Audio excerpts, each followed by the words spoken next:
યુજીસીના નવા નિયમોના કારણે ઘોડાયું જ્ઞાતિવાદનું નવું ઝેર દિલ્હીથી યુપી સુધી અત્યારે હોબાળો મચ્યો છે. કારણ છે યુજીસી ઇક્વિટી રૂલ્સ 2026.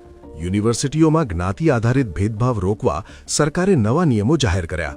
પણ હવે તે જ વિવાદનું કેન્દ્ર બન્યા છે. સવર્ણ સમાજ અને સામાન્ય વર્ગના વિદ્યાર્થીઓ રસ્તા પર ઉતર્યા છે.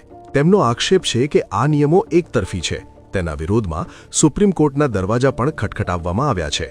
યુજીસીના નવા નિયમને ભેદભાવ વધારનારો બતાવવામાં આવ્યો છે. બરેલી શહેર મેજિસ્ટ્રેટે યુજીસીના ફેરફારોના વિરોધમાં રાજીનામું ધરી દીધું છે. વિરોધ કરતા લોકોનું કહેવું છે કે નવા નિયમ મુજબ ભેદભાવની વ્યાખ્યામાં માત્ર એસસી, એસટી અને ઓબીસી વર્ગને જ રક્ષણ મળશે.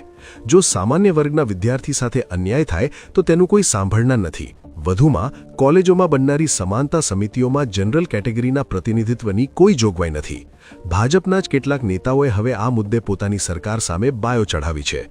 લોકોમાં ડર છે કે આનાથી ખોટી ફરિયાદો વધશે અને નિર્દોષ પ્રોફેસરો કે વિદ્યાર્થીઓ ફસાશે. સામે આ મામલે યુનિવર્સિટી ગ્રાન્ટ્સ કમિશનનું કહેવું છે કે નવા નિયમનો હેતુ છે કે એસસી, એસટી અને ઓબીસી વિદ્યાર્થીઓ સાથે થતા જાતિગત ભેદભાવને રોકવા માટે તેમજ તેની પર દેખરેખ રાખવામાં આવે. 2020 અને 2025 વચ્ચે જાતિ ભેદભાવ સંબંધિત ફરિયાદોમાં 100%થી વધુ વધારો થયો હતો. વધુમાં રોહિત વેમુલા અને પાયલ તડવી જેવા કેસોમાં સુપ્રીમ કોર્ટના અવલોકનોને આ નિયમ લાગુ કરવાના કારણો તરીકે ટાંકવામાં આવ્યા હતા. તો આ કાયદા વિશે તમારો શું મત છે? શું આ નિયમોથી ખરેખર સમાનતા આવશે કે પછી સમાજમાં અંદરોઅંદર સમસ્યાઓ વધશે? તમે તેના સમર્થનમાં છો?